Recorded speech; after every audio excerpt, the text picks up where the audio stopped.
যে এরা যারা এই ধরনের অন্যায় করেন তারা সমাজের শত্রু, দেশের শত্রু, এরা অস্ত্রবাজ, টেন্ডারবাজ। হ্যাঁ, এরা কোনো আদর্শ তারা লালন করে না।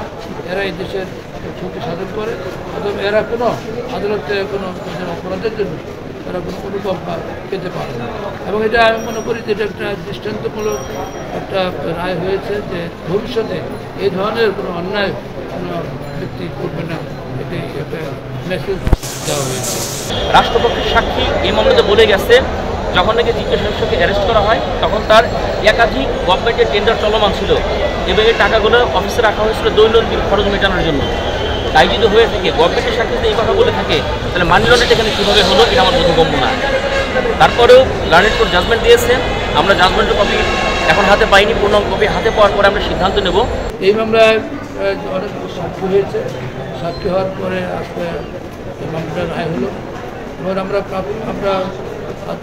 রাষ্ট্রপক্ষ থেকে চেষ্টা করেছি এই মামলাটা সুষ্ঠুভাবে পরিচালনা করার জন্য এবং সাক্ষী প্রমাণিত হয়েছে আসামিরা দোষী এবং আদালত আজকে তাদেরকে এই মামলায় 8 জন আসামি, জিজ্ঞেস স্বামী সহ আরও 7 জন, তার ড্রাইভার, তার হেল্পার, তার বডিগার্ড, তারা সহ এই মামলায় আসামি 8 জন। এই 8 জনের ভিতর থেকে জিজ্ঞেস স্বামীমের তাকে 10 বছর সশ্রম কারাদণ্ড হয়েছে এবং অন্যান্য যে আসামি যারা আছে তার সহযোগী তাদেরকে 4 বছর করে সাজা দেওয়া হয়েছে। এবং এখানে 3,83,25,814 টাকা এটা ফাইন করা হয়েছে। আরও 1 বছর তাকে কারা এবং এখানে আরও যেটা অবজারভেশন দিয়েছে আদালত যে এরা যারা এই ধরনের অন্যায় করেন তারা সমাজের শত্রু, দেশের শত্রু, এরা অস্ত্রবাজ, টেন্ডারবাজ।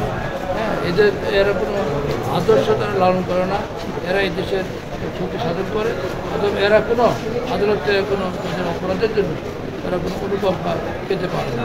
এবং এটা আমি মনে করি যে এটা একটা দৃষ্টান্তমূলক একটা রায় হয়েছে যে ভবিষ্যতে এই ধরনের কোনো অন্যায় কোনো ব্যক্তি করবে না, এটি একটা মেসেজ দেওয়া হয়েছে।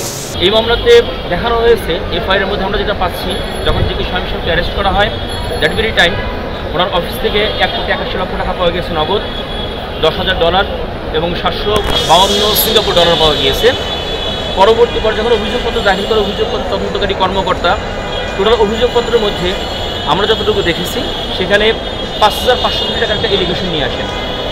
আমরা যখন জেরা করি সেই সময় উনি দাবি করেন তদন্তকারী কর্মকর্তা যে এটা সমস্ত টাকাটাই হচ্ছে তার টেন্ডারের টাকা এবং সেগুলো ছিল গভর্নমেন্টের টেন্ডার।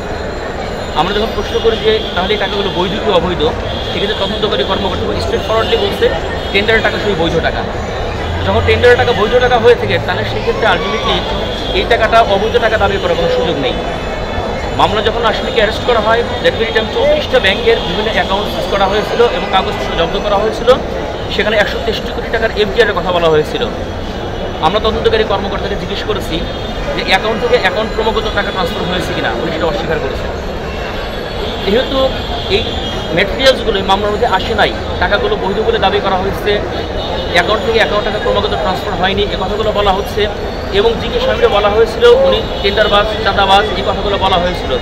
তদন্তকারী কর্মকর্তা জেরাতে পরিষ্কারভাবে বলেছেন এই ধরনের এভিডেন্স উনি পান নাই। ইট মিনস মানি লন্ডারিংয়ের ক্ষেত্রে প্রেডিকেট অফেন্সরা দাবি করেছে সরকারের পক্ষ থেকে এমন কোনো প্রেডিকেট অফেন্স এই মামলাতে প্রমাণিত হয়নি এবং তদন্তকারী কর্মকর্তা একেবারে অস্বীকার করে বলেছেন এই ধরনের এভিডেন্স উনি পান নাই। আজকে লার্নেড কোর্ট জাজমেন্ট দিয়েছেন, জাজমেন্টের মধ্যে জিজ্ঞেস সাহেবকে ধৃত করার সময় যে 1,81,00,000 টাকা পাওয়া গিয়েছিল সেই টাকাটাকে লন্ডারিকৃত টাকা দাবি করে তার ডাবল জরিমানা করে জাজমেন্ট দিয়েছেন।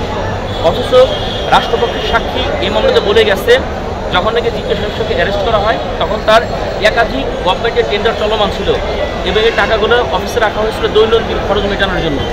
তাই যদি হয়ে থাকে গভর্নমেন্টের সাক্ষী যদি এই কথা বলে থাকে তাহলে মানি লন্ডারিং এখানে কীভাবে হলো এটা আমার বোধগম্য না। তারপরেও লার্নেড কোর্ট জাজমেন্ট দিয়েছে, আমরা জাজমেন্টের কপি এখন হাতে পাইনি, পূর্ণ কপি হাতে পাওয়ার পরে আমরা সিদ্ধান্ত নেব।